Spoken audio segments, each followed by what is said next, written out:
সংকীর্তন পিতা শ্রীকৃষ্ণ চৈতন্য। সংকীর্তন যজ্ঞে সে জেনে হোক না জেনে হোক, জ্ঞানে হোক অজ্ঞানে হোক, বুঝে হোক না বুঝে হোক, এই সংকীর্তন যজ্ঞে তারে যে ভজে সেই হয় ধন্য। হরে কৃষ্ণ, তাই না? সংকীর্তনের পিতা হলেন চৈতন্য মহাপ্রভু, আর মাতাকে পিতা হলে তো শুধু চলবে না। পিতা মানে বাবা, বাবা তো জন্ম দিয়ে খালাস, মানুষ করবে কে? এই সংকীর্তন রূপী সন্তানকে জগৎ সংসারে যিনি লালন পালন করেছেন, মানে কিভাবে কীর্তন শুনতে হয়, কিভাবে কীর্তন করতে হয়, সমস্ত নিয়ম কানুন যার সৃষ্টি, তিনি হচ্ছেন বর্তমানে বাংলাদেশের পূর্ব বাংলার রাজশাহী জেলার খেতুড়ি গ্রামে জন্মগ্রহণ করা কৃষ্ণানন্দ, রাজা কৃষ্ণানন্দের একমাত্র পুত্র নরোত্তম দাস ঠাকুর মহাশয়। রূপ রঘুনাথ পদে রহুমুরবাস, নাম সংকীর্তন মাগেই নরোত্তম দাস। ইনি হচ্ছেন সংকীর্তনের মাতা স্বরূপ। সংকীর্তনকে প্রতিপালন করেছেন এই নরোত্তম দাস ঠাকুর মহাশয়। তাহলে পিতা গৌরাঙ্গ, মাতা নরোত্তম। এবার বলি, জগৎ সংসারে সেই সংকীর্তনকে প্রচার কে করলেন? নেতাকে, পিতা মাতা, এবার নেতা অবধূত শ্রীপাদ নিত্যানন্দ প্রভু, যিনি নামদাতা, যিনি প্রেমদাতা। রাঢ় দেশ নাম এক চক্রগ্রাম, হারাই পণ্ডিত ঘরে, শুভ মাঘ মাসে শুক্লা ত্রয়োদশী, জনমিলা হল ধরে। যিনি সত্যের সংকর্ষণ, ত্রেতা যুগের অনুজ লক্ষণ, দাপরের বলরাম, তিনি আমাদের কলিযুগের নামদাতা, প্রেমদাতা, পাগলা প্রভু শ্রী দয়াল নিতাই চাঁদ। তিনি হলেন নেতা। পিতা গৌরাঙ্গ, মাতা নরোত্তম, নেতা নিত্যানন্দ। এইবার বলি হোতা, এরপরে হোতা। হোতা মানে পুরোহিত, যিনি 12টি বছর ধরে তুলসী পত্রের উপরে নয়নের জল কালি করে ভক্তির তুলি ধরে কৃষ্ণ নাম লিখে সুরধ্বনি গঙ্গার তীরে বসে আকুল স্বরে ডেকেছিলেন বলেই আজকের এই বাংলার মাটিতে আমাদের ঘরে গৌর সুন্দর এলো। তার মতো পুরোহিত আর দ্বিতীয় নাই বাবা। আমরা হিন্দুরা বলি আমাদের বড় পূজা নাকি দুর্গা পূজা। মহাপঞ্চমী, মহাষষ্ঠী, মহাসপ্তমী, মহাঅষ্টমী, মহানবমী, দশমীতে বিসর্জন, এই 3-4 দিন ধরে উৎসব পালন হয় বলে আমরা বলি দুর্গা পূজা বড় পূজা। না, বড় পূজা দুর্গা পূজা নয়। বড় পূজা করলেন আমার অদ্বৈত আচার্য প্রভু, হরি বল, যিনি 12টা বছর ধরে একটানা ঘট স্থাপনা করে গোলক নাড়িয়ে দিয়েছিল, টলিয়ে দিয়েছিল। হতভাগ্য কলি জীবের দশা দর্শন করে, পাপাহত কলি জীবের দুর্দশা দর্শন পূর্বক,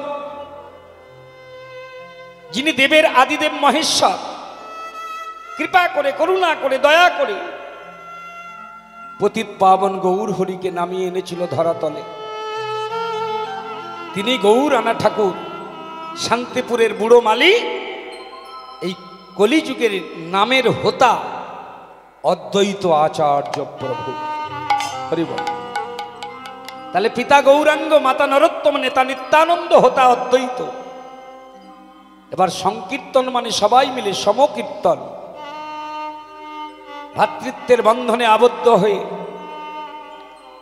এই কীর্তন আস্বাদন করতে হয়। একা একা কীর্তন করে দেখবেন আর সবাই মিলে হাতে তালি দিয়ে কীর্তন করে দেখবেন কি সুখ। কীর্তনের মূল হলো কীর্তনের শ্রোতা। নেতা, পিতা, হোতা, মাতা, তারপরে হলো কীর্তনের শ্রোতা। হরে কৃষ্ণ। তো আপনারা যারা এখানে এসেছেন, একটা কথা মাথায় রাখবেন, যেখানে ভগবানের গুণকীর্তন, নাম কীর্তন, লীলা কীর্তন, রূপকীর্তন, মাধুর্য কীর্তন আস্বাদন হয়, কীর্তন একই প্রকার নয়, কীর্তন 4 প্রকার। নাম কীর্তন হরে কৃষ্ণ কৃষ্ণ কৃষ্ণ হরে হরে, হরে রাম রাম রাম, এই যে নাম। ভজ শ্রীকৃষ্ণ চৈতন্য প্রভু নিত্যানন্দ শ্রী অদ্বৈত গদাধর শিবাসাদি গৌর ভক্তবৃন্দ, এই যে নাম। ভজনিতাই গৌর রাধেশ্যাম জপ হরে কৃষ্ণ হরে নাম। এই যে নাম, ভিন্ন ভিন্ন গুরু আশ্রমের ভিন্ন ভিন্ন নাম, এই নাম কীর্তন হলো এক প্রকার কীর্তন, যেখানে ভগবানের রূপের কথা বর্ণিত হয়। রূপ বিনোদ লালাটে বিনোদ তিলকে বিনোদ বিনোদ সাজে, গোবিন্দের বিনোদ আধারে বিনোদ মুরলী বিনোদ বিনোদ বাজে, বিনোদ গলায় বিনোদ মালায় বিনোদ বিনোদ সাজে দোলে, বিনোদ গলায় বিনোদ মালায় বিনোদ বিনোদ দোলে, কোন বিনোদিনী বিনোদ গাথুনি গাথিল বিনোদ ফুলে, শ্যামের বিনোদ কটিতে বিনোদ ধটিতে বিনোদ বিনোদ সাজে, আহা বিনোদ চরণে বিনোদ নুপুর বিনোদ বিনোদ বাজে, কহে যদুনাথ বিনোদ নাগর বিনোদ কদম্ব তলে, কত বিনোদিনী বিনোদ হেরিয়া কুলের কলসি ভাসালো জলে। নিতাই গৌর প্রেমানন্দে হরি বল। এই যে রূপের কথা যেখানে বর্ণিত হয় তাকে বলা হয় রূপ ও কীর্তন। আরেকটি আছে গুণকীর্তন, ভগবানের গুণের কথা যেখানে বর্ণনা হয়। এই যে আমরা ভক্তলীলা আস্বাদন করি, ভিন্ন ভিন্ন ভক্তলীলা, কৃষ্ণ ভক্ত, গৌর ভক্ত, রাম ভক্ত ইত্যাদি, এই ভক্তলীলা পরিবেশন এগুলো কি? এগুলি এক প্রকার কীর্তন, এগুলিকে বলা হয় গুণকীর্তন। ভক্তের জীবনীর দ্বারা ভগবানের গুণমহিমা বর্ণনা হয়, কিভাবে ভক্তের প্রতি ভগবানের ভালোবাসা বা কৃপা বর্ষিত হচ্ছে বা প্রকাশিত হচ্ছে, ভক্তের লীলার মধ্য দিয়ে আমরা আস্বাদন করি। এটাকে ভগবানের গুণকীর্তন বলে। হরি বল। তাহলে কি হলো? নাম কীর্তন, রূপকীর্তন, গুণকীর্তন, এরপরে এলো লীলা সংকীর্তন। আজকে আস্বাদন হবে। যে বাবা আমার মালা দিলেন আমার কানে কানে টুক করে বলে গেলেন যে বাবা ব্রজলীলা কৃষ্ণলীলা করবেন। এখন আমরা পালা না বলে লীলা কেন বলি? লীলা কি আর পালা কি এটা জানতে হবে। অনেকে ভুল করে বলে বাবা কি পালা হবে? পালা নয়, কীর্তনে কোনোদিন পালা হয় না। শব্দ দুটি যখন ভিন্ন তাহলে তার অর্থও ভিন্ন আছে। পালা কি লীলা কি এর উত্তর দিয়েছেন আমার শ্রী জীব গোস্বামী পাদ। রূপ সনাতনের ছোট ভাই অনুপম বা বল্লভ, বল্লভের পুত্র ষড় গোস্বামীর অন্যতম শ্রী জীব গোস্বামী পাদ ভাগবতে দশম স্কন্ধে, শ্রীমদ্ ভাগবতে দশম স্কন্ধে তিনি টিকা দিচ্ছেন। এই লীলা সম্পর্কেও টিকা কি বললেন? বলল যে কথার ক্ষয় নাই, কতগুলো বিশেষণ দেখুন, যে কথা ক্ষয় নাই, লয় নাই, বিনাশ নাই, ধ্বংস নাই, মৃত্যু নাই, যাহা চিন্ময়, যাহা অব্যয়, যাহা অক্ষয়, যাহা সনাতন, যাহা চিরন্তন, তাহাকে বলা হয় লীলা সংকীর্তন। অর্থাৎ নিজেদের জীবন দিয়ে, নিজেদের ভাবনা দিয়ে, নিজেদের চিন্তা শক্তি দিয়ে ভেবে দেখুন, এক একটি ব্রজলীলা সারা জীবনে কতবার শুনেছেন হাতে গুনে বোধহয় বলতে পারবেন না। কিন্তু একটা যাত্রাপালা, একটা নাটকের পালা, একটা থিয়েটারের পালা, একটা সিনেমার পালা, এগুলো পালা। একবার ভালো লাগে, একবার দেখার পর আর দেখতে ইচ্ছা করে না, শুনতে ইচ্ছা করে না। তাই শাস্ত্রে বললেন পঞ্চতত্ত্ব লুটে প্রেম করে আস্বাদন, যত পিয়ে তত তৃষ্ণা বাড়ে অনুক্ষণ। পঞ্চতত্ত্ব যে প্রেম আস্বাদন করেছেন ব্রজ প্রেম, একবার আস্বাদন করলে মনের তৃষ্ণা মেটে না। যত পিয়ে তত তৃষ্ণা, প্রেম আস্বাদনের পিপাসা বাড়ে, নিরন্তর শ্রীবৃদ্ধি হয়, কোনোদিন হ্রাসপ্রাপ্ত হয় না, কমে যায় না। এই হলো লীলা সংকীর্তন। সেই ব্রজলীলা রস আমরা আস্বাদন করব। তবে মনে রাখবেন, যেখানে লীলা রস আস্বাদন হয় সেখানে আমার সাক্ষাৎ ভগবান লীলা পুরুষোত্তম শ্রীকৃষ্ণ চলে আসেন। অনুভব আপনাদের, অনুভব ভক্তের, বিশ্বাস ভক্তের নিজস্ব ব্যাপার। আমি মনে করি এত সুন্দর এই যে নবকুঞ্জ হরিসভা, আপনাদের এত অনুরাগ, এত ভক্তি, ভগবান এখানে না এসে থাকতে পারেন না। তবে ভগবানকে তো দেখবার শক্তি আমাদের নাই, হরি বল। আমাদের সে অনুরাগ নাই, সে শ্রদ্ধা নাই, সে প্রেম নাই যে আমাদের নয়ন পথে ভগবান এসে দেখা দেবেন। হয়তো দেবেন, হ্যাঁ হয়তো দেবেন, সাধিতে সাধিতে যদি কৃষ্ণ কৃপা করে। বলছে এক জন্মে না হলেও জন্ম জন্মান্তরে তবে তিনি দেখা দেন, তিনি আসেন, এসেছেন। কি মায়েরা, ভগবান এসেছেন তো এখানে এই নবকুঞ্জে? বিশ্বাস করেন ভগবান এসেছেন এখানে। আস্তে আস্তে আস্তে আস্তে এই প্রত্যেকের দ্বারে দ্বারে ঘুরে ঘুরে হরিবাসর কমিটি যারা তিল তিল করে অর্থ সংগ্রহ করে তিলোত্তমা স্বরূপ হরিবাসর নির্মাণ করেছেন, তেমন ভগবান একা বহু হয়ে তিল তিল পরিমাণ হয়ে জীবাত্মা হয়ে আমাদের সবার ভিতরে বিরাজ করে তিনি সুখানুভূতি লাভ করছেন। না বুঝতে পারলেন না? কেশাগ্রের 100 ভাগের 1 ভাগ, তার 100 ভাগের 1 ভাগ পরিমাণ জীবাত্মা বা ভগবান আমাদের প্রত্যেকের মধ্যে বিরাজমান। তিনি আমাদের মধ্যে আছে বলে আজকে আমি কীর্তন করতে পারছি, আপনারা শুনতে পাচ্ছেন। তিনি যদি আমাদের ছেড়ে চলে যান তাহলে কীর্তন শোনা হবে না, করা হবে না, ভগবৎচরণ সেবা করা হবে না, তাই না? আস্তে আস্তে কথা নয়, এদিকে ভগবান আমাদের মধ্যে রয়েছেন। কোথায় রয়েছেন? এদিকে তাকান। এই যে আমাদের বুকের বাম দিকটা একটু আলতো করে চেপে ধরুন, দেখবেন ভিতর থেকে একজন ধাক্কা দিচ্ছে। ইনি আমাদের ভগবান। এই যে জীবাত্মা রূপে আমাদের প্রত্যেকের মধ্যে তিনি বিরাজমান। তবে পরমাত্মা ভগবান হলো সিন্ধু, আর আমার আপনার ভিতরে আমাদের মধ্যে যে ভগবান বসে আছেন জীবাত্মা হয়ে, তিনি হলো সেই সিন্ধুর এক বিন্দু মাত্র।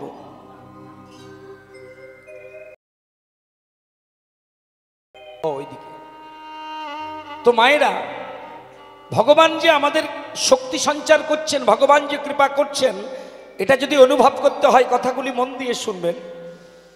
যে ভগবান আছে বলে আমরা এখানে আছি। যারা এই মেলায় ঘুরে বেড়াচ্ছে, এখানে এসে বসেননি, তাদের মধ্যেও ভগবান রয়েছেন। আপনি এখন কীর্তন শুনছেন, তখনও তিনি রয়েছেন। বাড়িতে গিয়ে যখন ঘুমাবেন বিছানায়, আপনি ঘুমাবেন, আপনি বিশ্রাম নেবেন, আপনার ক্লান্ত শরীর এলিয়ে দেবেন বিছানায়, আপনার হাত বিশ্রাম নেবে, পা বিশ্রাম নেবে, অঙ্গ প্রত্যঙ্গ সবাই বিশ্রাম নেবে। কিন্তু জন্ম থেকে মৃত্যু অবধি আপনার ভগবান বিশ্রাম নিতে পারবে না, দিতে পারবেন না বিশ্রাম। সে যদি বলে যে ভাই রাত্রি জাগরণ করেছো, তুমি তোমার চোখকে বিশ্রাম দিয়েছো, অক্লান্ত পরিশ্রম করেছো, তোমার শিরা উপশিরা ধমনী অঙ্গ প্রত্যঙ্গকে বিশ্রাম দিয়েছো, আমি 5টা মিনিট বিশ্রাম চাই, আমাকে একটু বিশ্রাম দাও, দিতে পারবেন? তাহলে তিনি বিশ্রাম নেন না। কিন্তু আমার ভালো কাজেও তিনি আমার সঙ্গী, আমার খারাপ কাজেও তিনি আমার সঙ্গী। আমি কৃষ্ণ বিমুখ, তাও তিনি আমার সঙ্গী। আমি কৃষ্ণ উন্মুখী, তাও তিনি আমার সঙ্গী। আমার সকল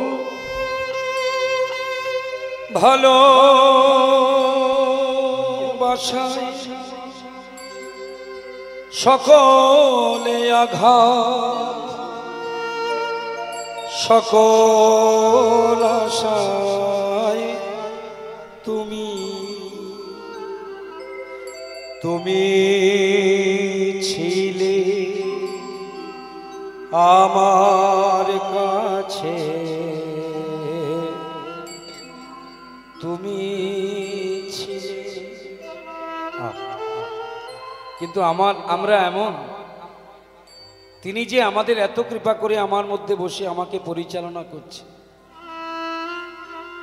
তবু এই যে কীর্তন হচ্ছে, অনেকে আছে ইচ্ছা হচ্ছে না যে একবার গিয়ে সেখানে দাঁড়াই। আমি তোমার কাছে যাইনি, আমার মাঝে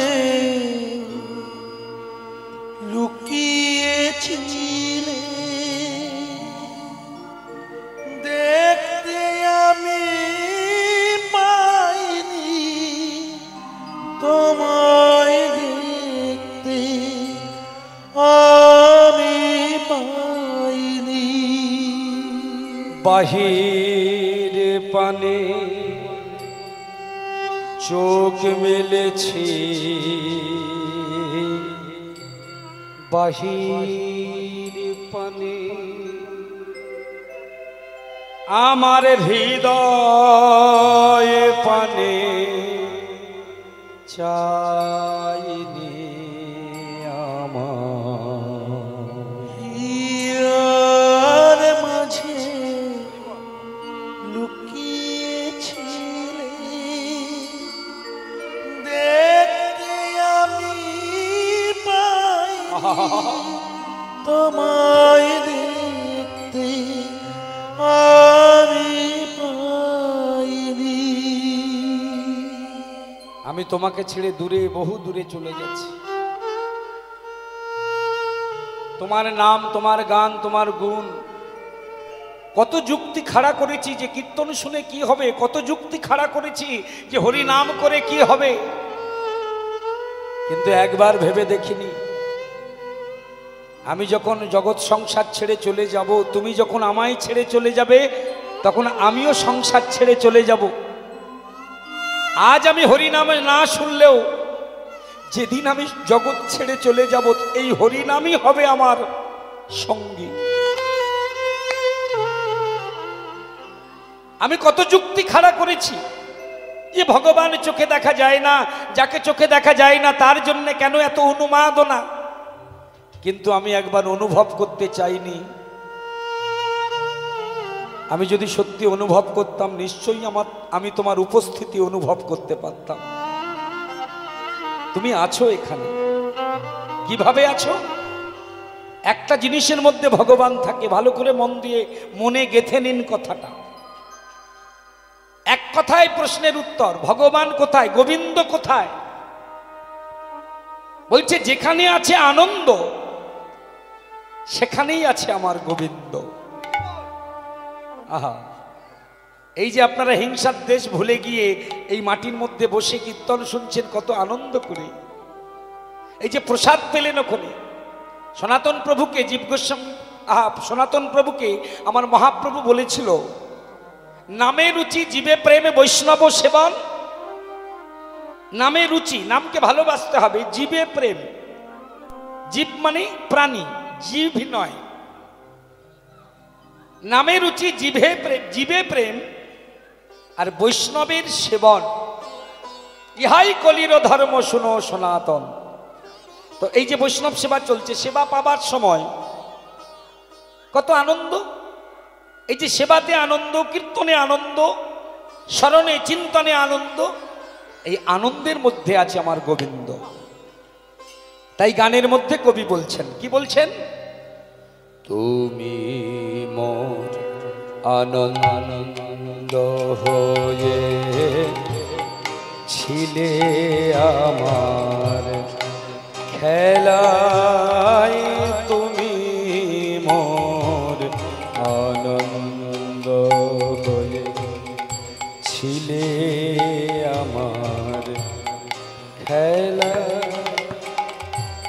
আনন্দে তাই ভুলেছিলেন, আনন্দে তাই ভুলেছিলেন, কেটেছে দিন হেলা,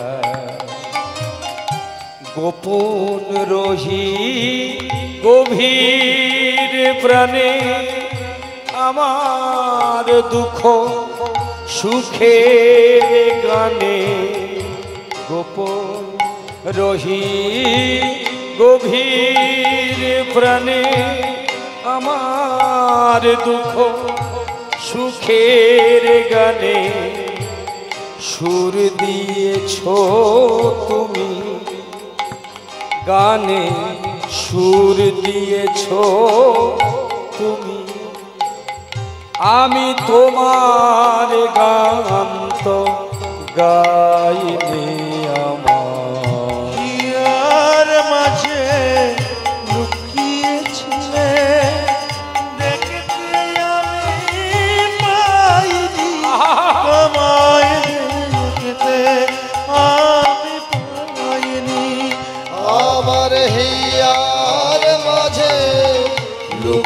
গিয়েছি রে, দেখতে আমি পাইনি, তোমায় দেখতে আমি পাইনি।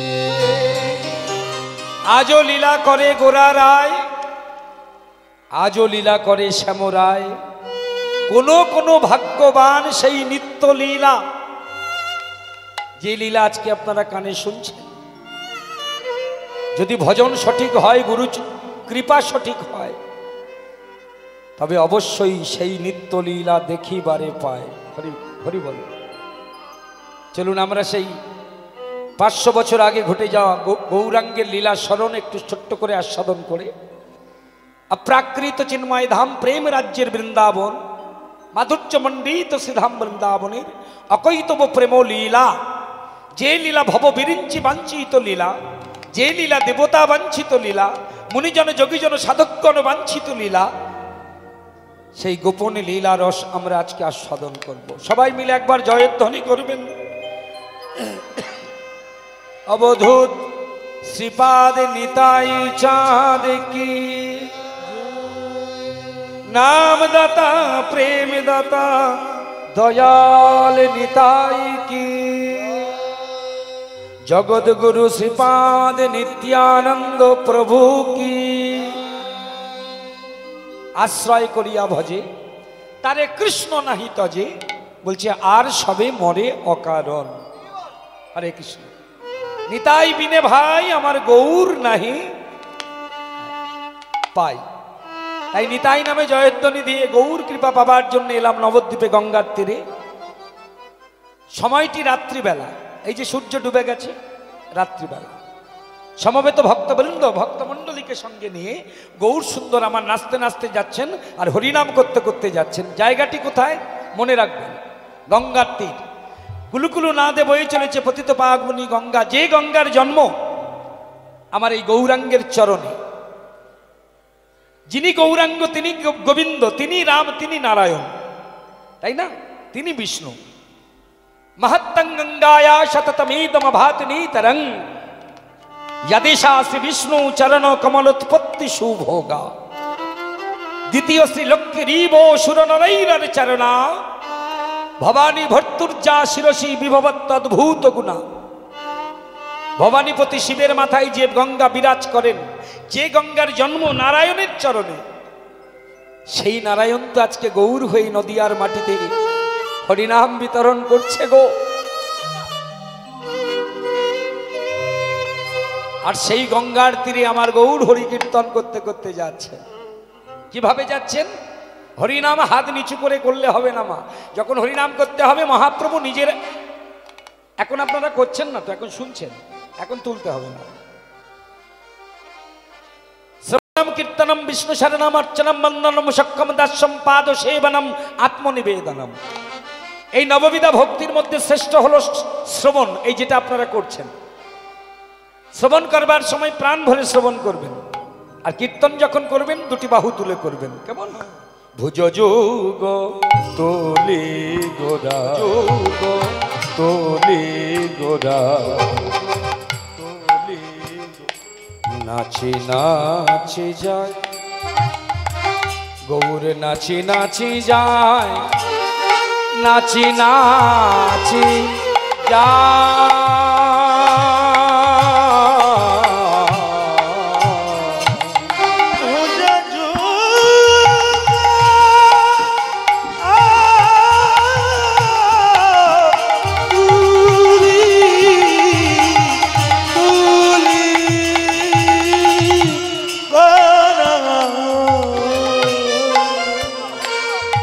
নাচি নাচি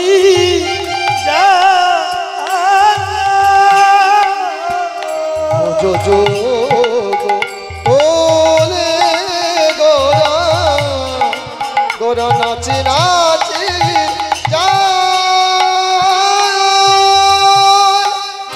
ভুজ যুগ তুলি গোরা, নাচি নাচি যায়। জায়গাটি সুরধনী গঙ্গার তীর, সময়টি রাত্রিবেলা। এইভাবে সময় কালোচিত, লীলা স্মরণ করা উচিত। তবে আসরের মঙ্গল, বাসরের মঙ্গল, যারা শোনে তাদের মঙ্গল, যারা আয়োজন করে তাদের মঙ্গল, যে পরিবেশন করে তার মঙ্গল, সার্বিক মঙ্গল। সময়ে লীলা স্মরণ। আপনারা জ্ঞানী শ্রোতা, বোদ্ধা শ্রোতা, আমি এখানে যারা উপস্থিত আছেন জ্ঞানগুণে বয়সে অভিজ্ঞতায় অনেকে আমার চেয়ে জ্যেষ্ঠ বা জ্যেষ্ঠা। আমি কৃষ্ণপদ, অনেকের থেকে আমি কনিষ্ঠ, কিন্তু যেহেতু আপনারা ব্যাসা আসন দিয়েছেন, এই যে কীর্তনের আসন, এটা ব্যাসা আসন, এখানে বসে প্রভুপাদ শ্রীল শুকদেব গোস্বামী এই আসনে দাঁড়িয়ে পাঠ করেছিলেন ভাগবত কথা। তাই আসনটা বড় মূল্যবান আসন, তাই বলার অধিকার যখন দিয়েছেন তাই বলি। গৌর সুন্দর জগতে প্রচার করছেন নিজের আচরণ, যে কীর্তন কেমন করে করতে হয়। ভুজ যুগ মানে যুগল ভুজ, ভুজ মানে বাহু, উত্তোলন করেছেন। 444 ধারা যখন হয়, আইনের কথা বলছি আমি, যখন 444 ধারা ঘোষণা হয়, তখন রাস্তা দিয়ে আপনি চলতে পারেন, রাস্তা দিয়ে যেতে পারেন, কিন্তু আপনার একটা নিয়ম পালন করতে হবে। যখন 44 ধারা হয় তখন কিভাবে চলতে হয় মেয়েরা? স্যারেন্ডার। এই স্যারেন্ডার মানে আত্মনিবেদন। নববিধা ভক্তির মধ্যে শ্রেষ্ঠ, শেষ আত্মনিবেদন, এরপরে আর হয় না। এইভাবে হাত তুলে যেতে হয়, ভগবানের কাছে আত্মনিবেদন করতে হবে। কেন? আমরা জীব নিত্য কৃষ্ণ দাস, এই দাসত্ব স্বীকার করতে হবে। হে গোবিন্দ, আমার দেহ মন প্রাণ জীবন যৌবন ইহকাল পরকালে জাতিকুল মান বিষয় বৈভব ধন জন কুলশিলী গুরু গৌরব অহংকার, যা তুমি আমাকে দিয়েছ সবকিছু আমি তোমার চরণে সমর্পণ করলাম। নিতাই গৌর প্রেমানন্দে হরি হরি। এখানে গীতায় ভগবান উবাচ সর্বধর্মান পরিত্যজ্যং মামেকং স্মরণং ব্রজ অহং ত্বাং সর্ব পাপেভ্যো মোক্ষয়িষ্যামি মা শুচ। সর্বধর্মান পরিত্যজ্যং মানে কি? ধর্ম পরিত্যাগ করো না, বলছে মানুষ যখন জন্মায় তখন অনেকগুলো ধর্ম নিয়ে তবে জন্মায়। এই জায়গাটা বোঝার আছে। শুধু গীতা পড়লে হবে না, গীতার অর্থ, তার মর্মভেদী অর্থটা হৃদয়ঙ্গম করতে হবে, তবে গীতা পড়া সাকসেস, সার্থক। আস্তে আস্তে বলছে, ওই তো ভগবান বলছে ধর্ম টর্ম মানতে হবে না, ধর্ম ত্যাগ করো, সর্বধর্মানাং পরিত্যজ্যং। আরে মূর্খ, কোন ধর্মের কথা বলছে সেটা শোনো। হিন্দু ধর্ম, খ্রিস্টান ধর্ম, মুসলিম ধর্ম, জৈন ধর্ম, পার্সি ধর্ম, এ ধর্ম নয়। এ ধর্মগুলো তো মানুষ তৈরি করেছে। হরিবল হরিবল। মানুষ যখন জন্মায়, ভগবান প্রত্যেকটা মানুষের অনেকগুলো ধর্ম দিয়ে তবে পাঠায়, এটা বুঝতে হবে। যেমন আমাদের যতগুলো অঙ্গ বা প্রত্যঙ্গ আছে, এই চোখ কান নাক মুখ যত দেখছেন, প্রত্যেকের কিন্তু আলাদা আলাদা ধর্ম বা বৈশিষ্ট্য বা কর্ম, তাই না? আস্তে আস্তে কথা না। আমাদের চোখের ধর্ম কি মায়েরা? চোখ কি করে? চোখের কাজ কি? দেখা। তাহলে চোখের ধর্ম দেখা, মুখের ধর্ম কথা বলা, কানের ধর্ম শ্রবণ করা শোনা, নাসিকার ধর্ম ঘ্রাণ নেওয়া। এইভাবে আমাদের এই যে পায়ের ধর্ম চলা, হাতের ধর্ম কর্ম করা। কিন্তু বলছে তুমি যখন আমার চরণে বসবে, ভজনে বসবে, সাধনে বসবে, এই চোখের ধর্ম চোখ করবে না, কানের ধর্ম কান করবে না, হাতের ধর্ম হাত করবে না, পায়ের ধর্ম পা করবে না। প্রত্যেকটা অঙ্গ প্রত্যঙ্গের নিজ নিজ যে ধর্ম বা বৈশিষ্ট্য আছে, সেই ধর্ম ত্যাগ করতে হবে। কোনো অঙ্গ প্রত্যঙ্গ ভিন্ন কর্ম করবে না। সব কর্ম, সব ধর্ম আমার চরণে নিবেদন করো। আন কথা, মুখ আন কথা বলবে না, কান আন কথা শুনবে না, চোখ আন কিছু দেখবে না, হাত আন কর্ম করবে না। সব ধর্ম পরিত্যাগ করে শুধু আমাতে মন নিয়োগ করে যে যেন আমাকে ডাকতে পারে, আমি তার দাস হয়ে যাই। কি বলছে দেখুন, ভক্ত আমার মাতা পিতা, ভক্ত আমার গুরু, ভক্ত আমার মা, ভক্ত আমার বাবা, ভক্ত আমার গুরু, ভক্তই রেখেছে রাম বাঞ্ছা কল্পতরু। বলে যে কথাটা তুমি মুখে বলছো সেটা তুমি প্রমাণ দিতে পারবে? বললো হ্যাঁ আমি প্রমাণ দেব। দিয়েছিল। আপনাদেরও জানা আছে ভক্তের চরণ নিয়ে গোবিন্দ মাথায় তুলে ধরেছিলেন, কি ধরেন নাই? শ্রীধাম বৃন্দাবনে শ্রীমতী রাধারানীর চরণ গোবিন্দ মাথায় নেয় নাই? ভক্ত কবি জয়দেব বর্ণনা দিলেন শ্রী গীত গোবিন্দ গ্রন্থে, বদশী যদি কিঞ্চিদপি দন্তৌ রুচি কৌমুদী হরতি দরতি মিরমতি ঘোরম স্ফুরদধর শীধবে তব বদন চন্দ্রমা রাধে লোচৈতি লোচন চকোরম প্রিয়ে চারুশিলে মঞ্চ মহিমান মনিদানম তমসী মম জীবনম তমসী মম ভূষণম। ওগো মানবিনী, ওগো গরবিনী, ওগো আমার প্রেম সাম্রাজ্যের মহাগাম্ভীর্যশালিনী রাধারানী, তুমি আমার জীবন, তুমি আমার ভূষণ। শুধু তাই নয়, আমার প্রেম সমুদ্রের তুমি হলে রত্ন স্বরূপ। তমসী মম জীবনম তমসী মম ভূষণম তমসী মম ভব জলধিরত্নম। তাতেও যখন মান ভাঙছে না আস্তে, তখন গোবিন্দ আমার রাধারানীর পায়ের কাছে বসলেন। স্মার গরল খণ্ডনম, রাধে স্মার গরল খণ্ডনম মম শিরসি মণ্ডলম দেহি দেহি পদ পল্লব মুদারম। নিতাই গৌর হরি বল। প্রমাণ দিলেন জগৎকে, ভক্ত আমার মাতা পিতা, ভক্ত আমার গুরু। রাধারানীর মতো তোমরা যদি আমাকে ভালোবাসতে পারো দেহ মন প্রাণ দিয়ে, আমি তোমাদেরও চরণ আমার মাথায় তুলে ধরব। নিজে আচরি ধর্ম জীবেরও শিখায়, নিজে না আচরিলে জীবের শিখানো না যায়।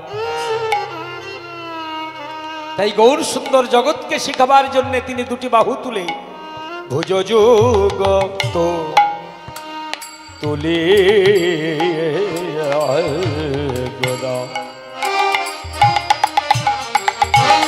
নাচি নাচি যায়, নাচি যায়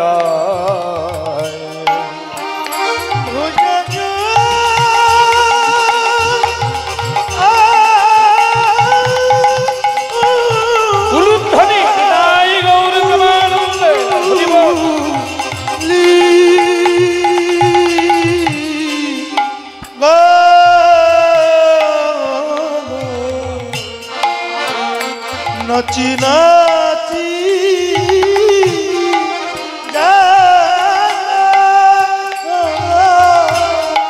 ভুজ যোগ তোলে গোরা গোরা নাচে নাচে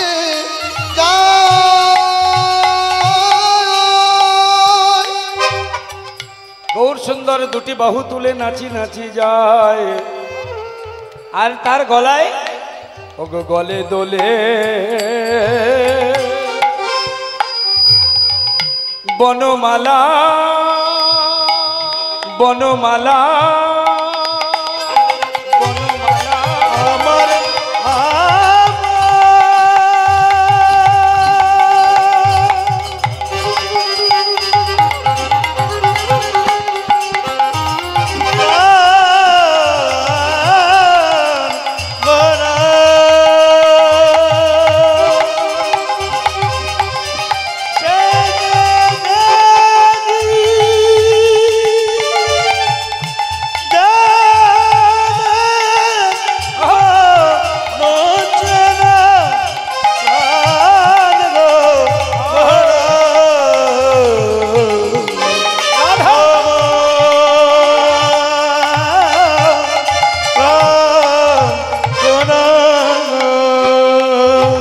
দোলে।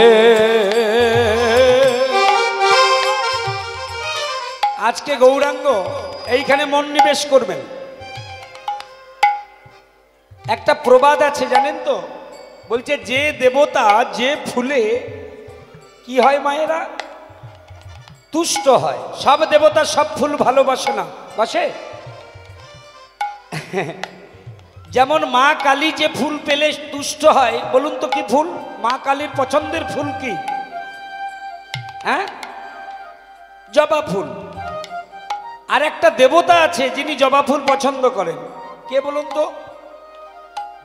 যখন পূজায় বসবেন, হ্যাঁ, তখন দেখবেন যখন সূর্য অর্ঘ্য দেবেন, পুরোহিত তখন বলে দেয় একটা জবা ফুল নিন। কেন বলে? মা কালী যেমন জবা ফুলে তুষ্ট হয়, তেমন সূর্য দেবতাও জবা ফুলে তুষ্ট হয়। সেই জন্য সূর্য পূজার মন্ত্র কি? জবা কুসুম শঙ্কর শঙ্কর সপ্পেয়ং মহাদ্দূতিং নন্তারিং সর্বপাবগ্নং প্রণহো তস্মিন দিবাকরম। আচ্ছা বলুন তো, শিব ঠাকুর কি ফুল পেলে তুষ্ট হয়? বলো মায়েরা। তিনখানা ফুল শিব ঠাকুর খুব পছন্দ করেন। তিনটে ফুল, আকন্দ ফুল, আর কি ফুল? হ্যাঁ, গাঁদা ফুল। তাহলে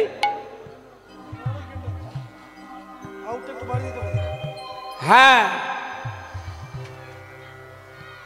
আকন্দ ফুল। হ্যালো হ্যালো, আউটপুট মাইক যার, মাইকম্যান ভাই চলে এসো, একটু দেখো আউটপুটটা।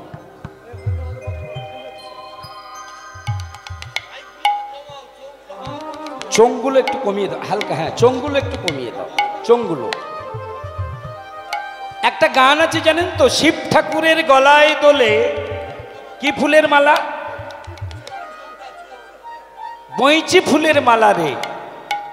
এই বইচি ফুলও শিব ঠাকুর খুব পছন্দ করে। যেমন আকন্দ পছন্দ করে, যেমন ধুতুরা ফুল পছন্দ করে, তেমন বইচি ফুল পছন্দ করে।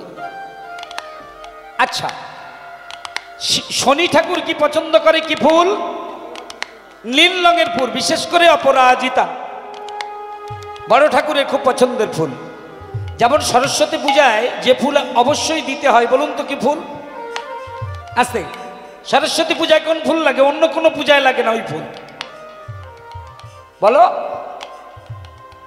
পলাশ, পলাশ ফুল। হ্যাঁ, যেমন মা মনসার পুজোয় আপনি অন্য ফুল দিন আর না দিন, একটা ফুল আপনাকে দিতেই হবে। কি ফুল সেটা? মনসা দেবীর পুজোয় পানা ফুল।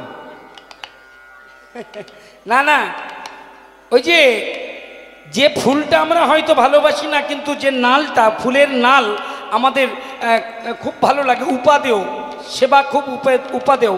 আঁশটা ছাড়িয়ে ছোট ছোট করে কেটে সর্ষে বাটা দিয়ে গরম বাটে, দারুণ লাগে। যেটাকে শালিক ফুল বলে, শামলা ফুল বলে, চেনেন? ভ্যাট ফুল বলে অনেকে, এই আর ভালো বাংলায় বলে কুমুদ ফুল। এই ফুল মা মনসার পছন্দ। হরে কৃষ্ণ। এইবার বলি, আমার গৌর পূজা, কৃষ্ণ পূজায় যে ফুল লাগে, সেই ফুলটার রং কি হতে হবে? গৌরাঙ্গের গলায়, কৃষ্ণ গলায় যে ফুলের মালা পরাবেন, সেই ফুলটা হতে হবে অবশ্যই সাদা রঙের ফুল। কিন্তু আজকে কি হলো বলুন তো? রাত্রি হয়ে গেছে, ঘনীভূত অন্ধকার, সুরধ্বনি গঙ্গার তীরে গৌরাঙ্গ ভক্তগণ সঙ্গে করে যখন কীর্তন করতে করতে যাচ্ছেন, যে পারছেন সেই মালা গেঁথে এনেছেন বাড়ি থেকে গৌর গলায় পরাবার জন্য। যে পারছেন গৌর গলায় মালা পরিয়ে দিচ্ছেন এইভাবে। আর যখন মালা পরিয়ে দিচ্ছেন, প্রত্যেকের মালাগুলোকে পরীক্ষা করবার জন্য একজন কিন্তু গৌরাঙ্গের পাশে থাকে। ভালো করে শুনবেন, গৌরাঙ্গের গলায় মালা দিলেই যে গৌর পছন্দ করে নেবেন তা নয়। গৌরাঙ্গের গলায় মালা দিলে পরীক্ষা করবে একজন, কে তিনি? যে সেই মালায় কাঁটা আছে কিনা, পোকা আছে কিনা, আমার গৌরাঙ্গের দংশন করতে পারে সেই কীট, সেই পোকা। গৌরাঙ্গের কোমল অঙ্গে আঘাত করতে পারে ফুলের কাঁটা, এই কাঁটা পোকা এগুলো পরীক্ষা করবার জন্য গৌরাঙ্গের একজন থাকেন সঙ্গে। কে কে পরীক্ষা করে দেখুন? তিনি হচ্ছেন কলিযুগের গদা, মানে গদাধর। ওখানে রাধা, এখানে গদা। গদাধর মালাগুলোকে টেস্ট করেন, পরীক্ষা করেন। হঠাৎ গদাধর গৌরাঙ্গের গলার মালা পরীক্ষা করতে গিয়ে বিস্মিত হয়ে গেল। কেন? হঠাৎ গদাধর গিয়ে দেখছেন যে গৌরাঙ্গের গলায় সাদা ফুলের মালা নয়, কে যেন লুকিয়ে গোপনে রাতের অন্ধকারে গৌরাঙ্গের গলায় একটা জবা ফুলের মালা পরিয়ে দিয়েছেন। হরিবল হরিবল। এই একদিনের জন্য গৌরাঙ্গের গলায় জবার মালা কেউ না কেউ দিল। কে দিল? যিনি দিয়েছেন ইনি কিন্তু গৌরাঙ্গের সুপরিচিত, শুধু পরিচিত নয়। এই যেমন আপনারা এখানে বসে আছেন, অনেকে আমার টিভিতে বা রেডিওতে বা ইউটিউবে গান শুনেছেন, তাহলে আপনাদের পরিচিত যারা শুনেছেন আমার গান অন্যান্য আসরে। কিন্তু হরিবাসর কমিটি যারা পরিচালনা করছেন তারা আমার সুপরিচিত। মাসে দুবার চারবার করে কথা হয় এক বছরে, তাহলে সুপরিচিত পরিচিত, তাই না? তো মহাপ্রভুর খুব সুপরিচিত বলতে পারেন, তবে তিনি কালী সাধক আর মহাপ্রভু বিষ্ণু উপাসক। শাক্ত শৈব সৌর জ্ঞানপত্য বৈষ্ণব হিন্দু ধর্মের আমাদের এই 5টি ধর্মমত প্রাধান্য পেয়েছে। আস্তে যারা শিবের ভক্ত তারা শৈব, যারা গণেশের ভক্ত তারা জ্ঞানপত্য, যারা বিষ্ণু উপাসক তারা বৈষ্ণব, যারা কালী ভক্ত, দুর্গা ভক্ত, শীতলা ভক্ত, মনসা ভক্ত, মায়ের ভক্ত যারা তারা শাক্ত। এই আর সূর্যের উপাসনা যারা করে তারা সৌর। একই গুরুমশার কাছে তারা পড়াশোনা করেছে। চৈতন্য মহাপ্রভু যে টোলে পড়েছে সেই টোলের অধ্যক্ষ যিনি ছিলেন, গুরুমশাই যিনি ছিলেন, তার নাম গঙ্গাদাস পণ্ডিত। বুঝেছেন? নামগুলো মনে রাখবেন। নবদ্বীপে যে টোলে আমার মহাপ্রভু অধ্যয়ন করেছিলেন ব্যাকরণ শাস্ত্র, সেই পণ্ডিত মশাইয়ের নাম ছিল গঙ্গাদাস পণ্ডিত। ওই গঙ্গাদাস পণ্ডিতের টোলে আরেকজন অধ্যয়ন করেছিলেন, তার নাম মুখস্থ রাখবেন, নামটা খুব প্রয়োজনীয় নাম। এই দুর্গা পূজা, কালী পূজা, যা পূজা করবেন, মাতৃপূজা, সকল পূজায় একটা গ্রন্থ অনুসরণ করে কিন্তু পুজো হয়। জানি না জানেন কিনা, শাক্ত মতে যারা পূজা করেন তাদের একটা গ্রন্থ খুব মূল্যবান গ্রন্থ। গ্রন্থটির নাম হচ্ছে বৃহৎ তন্ত্রসার গ্রন্থ। এই বৃহৎ তন্ত্রসার গ্রন্থ যিনি প্রণয়ন করেছেন, সৃষ্টি করেছেন, তিনি হলেন সাক্ষাৎ মা ভবানীর কৃপা ধন্য বাঙালির ছেলে চৈতন্য মহাপ্রভুর সহপাঠী, চৈতন্য মহাপ্রভুর বাল্য সঙ্গী, বাল্য বন্ধু। এনার নাম হলো কৃষ্ণানন্দ আগম বাগীশ। ইনি যখন কাশীধামে ছিলেন, মা ভবানীর আরাধনা করেছিলেন। মা ভবানী বলেছিল, কৃষ্ণানন্দ বলো তুমি কি চাও? কৃষ্ণানন্দ আগম বাগীশ মায়ের উপাসনা করে সিদ্ধি লাভ করলেন। মা ভবানী, মা কালী, মা দুর্গতি নাশিনী দুর্গা, মা বিশালাক্ষী, মা জগজ্জননী কৃষ্ণানন্দকে দর্শন দিয়ে বলেছিল, কৃষ্ণানন্দ তোমার কি চাই তুমি বলো। বলেছিল, মা আমি শুধু জানতে চাই, আমি শুধু বুঝতে চাই। কি? আমি ভজনের মধ্যে যখন বসি, চোখ দুটো বন্ধ করে যখন তোর ধ্যান করি মা, আমার হৃদয়ের মধ্যে আমি তোর রূপ দর্শন করতে পারি। কিন্তু মা গো, গ্রন্থে যে রূপ বর্ণনা আছে, শ্লোকে শ্লোকে, ছন্দে ছন্দে যে রূপের বর্ণনা আছে, সেই রূপ আর আমি আমার ভজনের মধ্যে, আমার হৃদয়ের মধ্যে যে রূপ দর্শন পাই, মাগো সেই দুটো রূপ আমি কিছুতেই মেলাতে পারি না। বল মা, গ্রন্থে বর্ণিত সেই রূপ সত্য? গ্রন্থের শ্লোকে শ্লোকে, ছন্দে ছন্দে যে রূপের বর্ণনা, সেই রূপ সত্য না আমি আমার ভজনের মধ্যে হৃদয় চিত্রপটে যে রূপ দর্শন পাই, সেই রূপ সত্য? মা কালী বলেছিল, ওরে কৃষ্ণানন্দ, কোনটা সত্য কোনটা মিথ্যা এটা আমি মুখে বলবো না। তুই যদি সত্যি দেখতে চাস তবে আমি এখন যেখানে অবস্থান করছিস তুই সেখানে যা। মা, কাশীধাম তোর স্বামীর মাটি। কাশীধামে আমি এসেছি তোকে পাবার জন্যে, কারণ আমি জানি কাশীধাম শিবের মাটি। কাশীধামে তুই থাকিস, তাহলে তুই আবার কোথায় গিয়েছিস? মা কালী বলেছিল, ওরে কৃষ্ণানন্দ, আমি কাশীধামে থাকি এ কথা সত্য, কিন্তু বর্তমানে আমি কোথায় আছি জানিস? কোথায়? যেখানে আমার আরাধ্য ভগবান নররূপে নারায়ণ হয়ে লীলা প্রকাশ করছেন কলিযুগ উদ্ধারের জন্য। আমি সেই নবদ্বীপের মাটিতে, বাংলার মাটিতে আছি আমার আরাধ্য ভগবানের লীলা দর্শন করতে। কৃষ্ণানন্দ প্রশ্ন করল, মা তুই আমার আরাধ্যা, আবার তোর আরাধ্য কে? নামটা শুধু একবার বল মা। আমি তো নবদ্বীপের ছেলে, আমি বাংলার ছেলে, আমি বাবা মা আত্মীয় স্বজন বন্ধুবর্গ পরিত্যাগ করে তোকে পাবার জন্য এলাম কাশীধাম, আর তুই আছিস আমার জন্মস্থান নবদ্বীপের মাটিতে। বল মা, তোর আরাধ্য কে যে নররূপে লীলা প্রকাশ করছে? একবার নামটা বল। মা কালী বলেছিল, কৃষ্ণানন্দ, তুই তোমার মূর্খ ছেলে নস, আমার জ্ঞানী ছেলে, আমার পণ্ডিত ছেলে। আমি আমার আরাধ্যের নাম তোর কাছে প্রকাশ করতে পারবো না। তোর যদি ভজন সত্য হয়, তোর যদি সাধনা সত্য হয়, তোর যদি আমার চরণে সত্যি মতি জন্মায়, তবে তুই নিজে আমার আরাধ্য ভগবানকে চিনতে পারবি। যা কৃষ্ণানন্দ, নদিয়ার মাটিতে যা। আর শোন, আগামী কালী পূজায় মানে অমাবস্যায় তুই তো কালী পূজা করবি, নবদ্বীপে করিস। ভোরবেলায় কালী পূজা মানে আমার পূজার অর্ঘ্যের ফুল। ভালো করে শুনবেন মা, এটা ইতিহাস।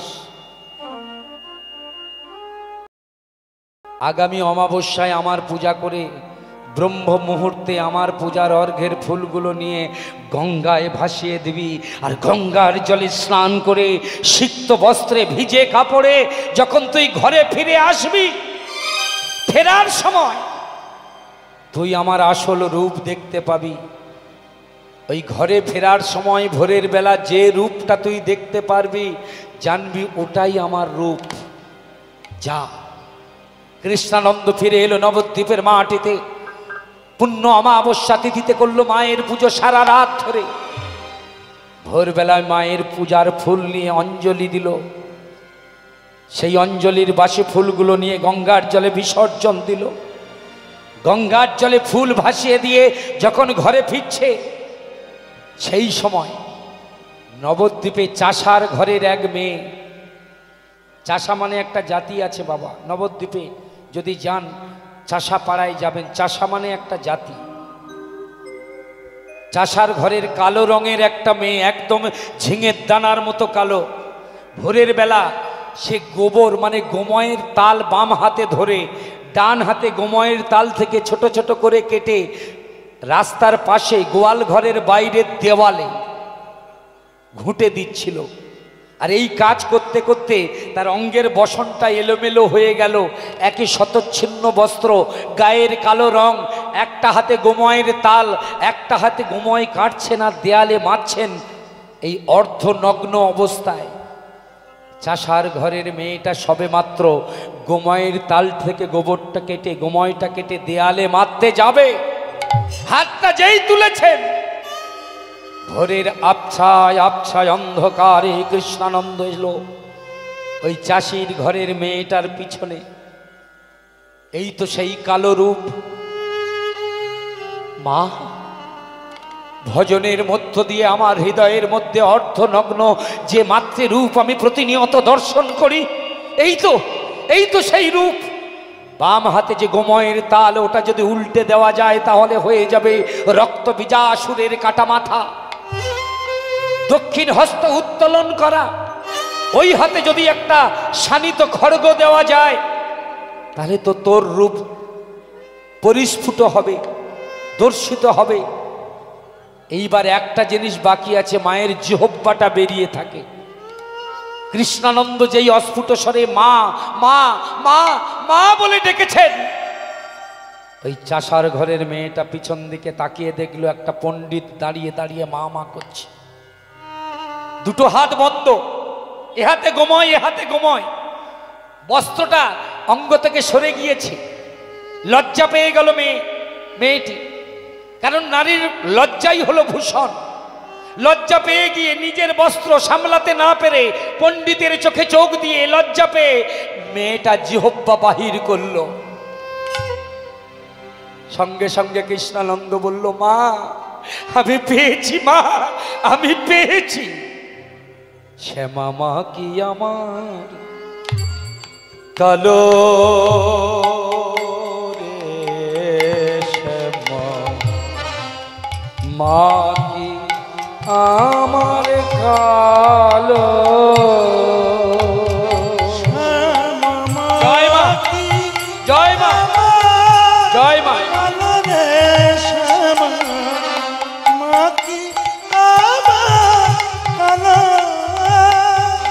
ওই কালো রূপে দিগম্বরী কালো, ওই কালো রূপের দিগম্বরী এ বিশ্ব করেছে আলো রে, শ্যামা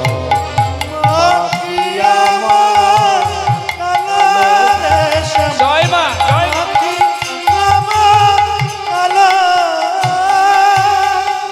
শ্যামা কখনো সে তো কখনো কখনো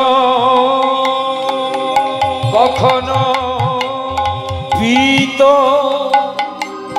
মা মা মাগো শ্যামা মা, শ্যামা মা কখনো সে তো কখনো পীত। ভালো করে শুনবেন গানটি। এই গানটি যিনি লিখেছেন, যিনি সুর দিয়েছেন, তিনি একজন পরম মাতৃভক্ত। প্রসঙ্গক্রমে তার গান আমি গাইছি। যিনি প্রায় ৩৫০০ নয়, প্রায় ৩৫০০ মায়ের গান লিখেছেন। তিনি এই মায়ের গান গাইতে গাইতে দেহ নিপাত করেছেন। সাক্ষাৎ মা ভবানীকে দেখতে দেখতে তিনি মৃত্যুবরণ করেছেন। তার জীবনী যারা জানেন তারা নিশ্চয়ই সেটা অবগত হয়েছেন। এনার নাম হলো সাধক কমলাকান্ত। সাধক কমলা, তার লেখা গান। এখন আমাদের বাংলার মাটিতে যা গান তৈরি হচ্ছে শুনতে ইচ্ছে করে না, তবু শুনি আমরা। কিন্তু যে গান সৃষ্টি হয়ে গেছে, যে গানগুলি সৃষ্টি হয়ে গেছে, তার মর্মভেদী অর্থ যদি অনুধাবন করা যায়, প্রাণ জুড়িয়ে যায়। এই গান শুধু গান নয়, তত্ত্বপূর্ণ গান। মা কখনো শ্বেত কখনো পীত। আচ্ছা, শ্বেত মানে কি? দন্তে শয়বয় একাত্ত, শ্বেত মানে সাদা। সাধক কমলাকান্ত বলছে মা কালী কখনো সাদা কখনো পীত। পীত মানে কাঁচা হলুদ। সে আবার কি? মা কালীর পুজো তো আপনারা অনেকেই করেছেন, মা কালীর রূপ অনেকেই দেখেছেন। কোনোদিন দেখেছেন মা কালীর রং সাদা হলুদ? না, আসলে এই কালী কোনো মন্দিরের পূজিত কালী নয়। হরি বল, হরি বল। এই শ্যামা, এই কালী, এই শক্তিময়ী মা আমার, আপনার, আমাদের প্রত্যেকের শরীরের মধ্যে বিরাজ করছে। যার শক্তিতে আমরা শক্তিমান। ডাক্তার প্রেসার দেখে বলে এই যে আপনার লো প্রেসার হয়েছে, কারণ বলে হাই প্রেসার হয়েছে। এই প্রেসারটা ইংরেজি শব্দ, বাংলাটা কি এটা বুঝতে হবে। প্রেসার মানে শক্তি। মানুষ কখন শক্তিহীন হয়? মানুষ তখন শক্তিহীন হয় যখন মানুষের শরীরে রক্ত কমে যায়, এই রক্তই হচ্ছে শক্তি। তাহলে আপনার আমাদের মধ্যে মায়ের রূপ কি? সায়েন্স বলছে, বিজ্ঞান বলছে, আমাদের শরীরে, মানুষের শরীরে 2 রকমের রক্ত আছে। একটার রং সাদা, একটার রং লাল। ওনারা বলছেন লোহিত রক্তকণিকা, শ্বেত রক্তকণিকা। তাহলে আপনার শরীরে, আমাদের শরীরে মায়ের রং 2টি, একটা লাল, একটা সাদা। আবার আচার্য জগদীশচন্দ্র বসু প্রমাণ করেছেন, আমাদের বাঙালির ছেলেটা, তিনি প্রমাণ করেছেন যে গাছের নাকি প্রাণ আছে। সত্য, প্রামাণ্য। তাহলে গাছের যদি প্রাণ থাকে, গাছের দেহের রক্তের রং কি? বলছে সবুজ। যে যে জীবের দেহে যে যে রং, যে যে রক্ত, যে যে রস, আমার মা সেই সেই জীবের দেহে সেই সেই রূপ নিয়ে বিরাজ করছে। এখানে সাধক কমলাকান্ত বলছে, শ্যামা কখনো শ্বেত, কখনো পীত, কখনো নীল লোহিত রে। শ্যামা কখনো শ্বেত, কখনো পীত, কখনো নীল লোহিত রে। আমি আগে তো বুঝিনি এমন জননী, আগে তো বুঝিনি এমন জননী, আমি আগে তো বুঝিনি এমন জননী, ভাবিতে জনম গেল রে।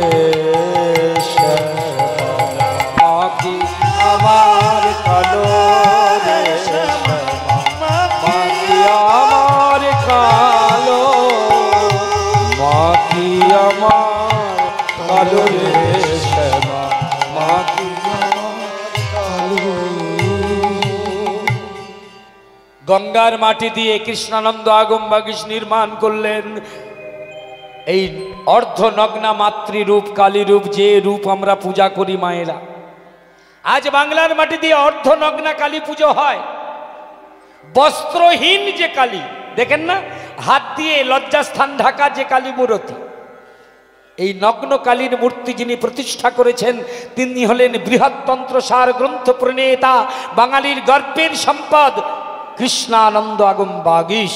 তিনি নদিয়ার মাটিতে এসে জানতে পারলেন তার ছোটবেলার বন্ধু সহপাঠী, কেউ বলে গৌরাঙ্গ, কেউ বলে গৌরহরি, কেউ বলে নদিয়ার চাঁদ, কেউ বলে শচীনন্দন, ভক্তেরা তাকে নাকি বলে তিনি ব্রজেন্দ্র নন্দন কৃষ্ণ। ব্রজেন্দ্র নন্দন জয়ী শচী সুত হইল সে, বলরাম হইল নিতাই।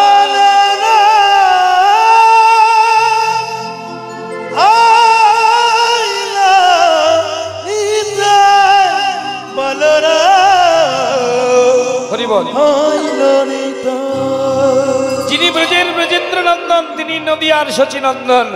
বললে গৌর রে, যেই কালী সেই যদি কালা হয়, যেই শ্যামা সেই যদি শ্যাম হয়, তবে আজকের আমার গাঁথা মালাটা, এই জবার মালাটা আমি তোর গলায় পরিয়ে দেব।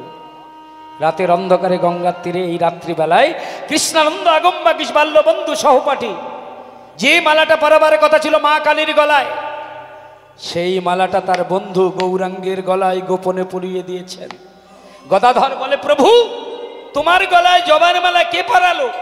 যেই খুলতে গেছেন অমনি গৌরাঙ্গ মৃদু হেসে বলল, গদাধর খুলো না, খুলো না, এটা ভালোবাসার মালা, রং হতে পারে লাল, কিন্তু যে এই মালাটা আমার গলায় পরিয়েছে সে আমার সহপাঠী বন্ধু।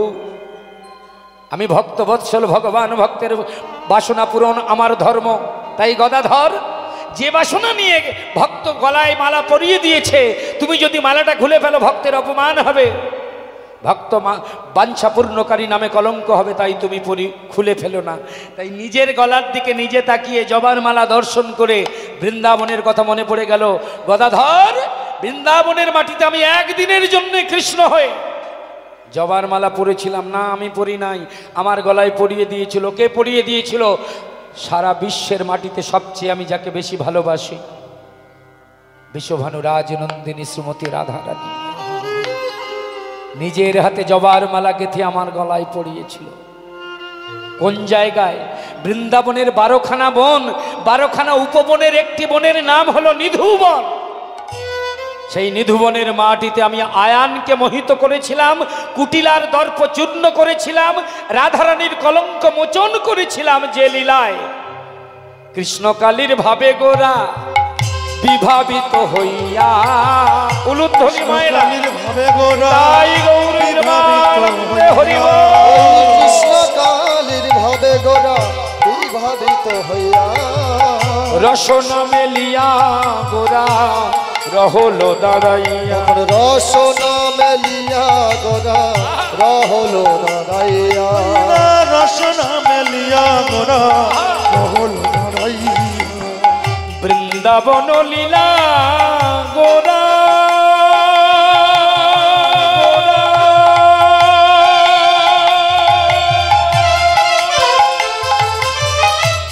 ভাবে মনে মনে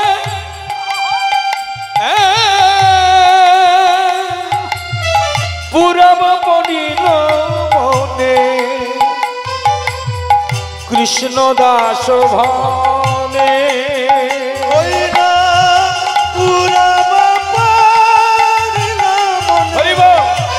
কৃষ্ণ দাস। এইবার লীলার প্রকাশ হলো, এইবার লীলার প্রকাশ হলো, এইবার লীলার প্রকাশ হলো।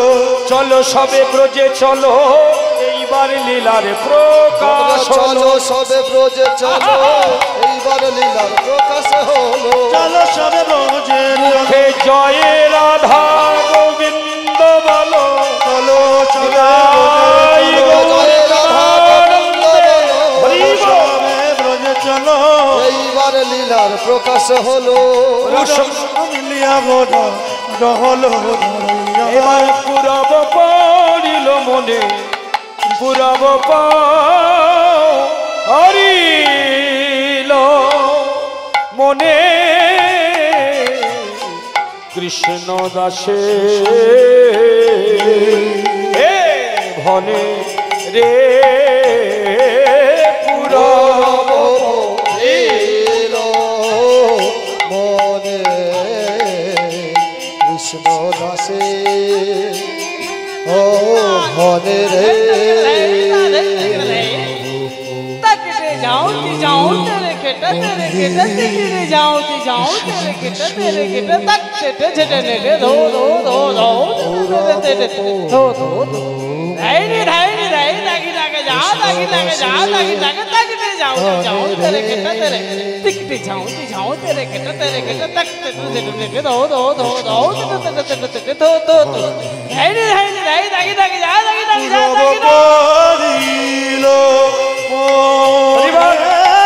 কৃষ্ণ দাসে ভনে রে পুরব মনে, কৃষ্ণ দাসে ও ভনে রে পুরব মনে, কৃষ্ণ দাসে ভনে রে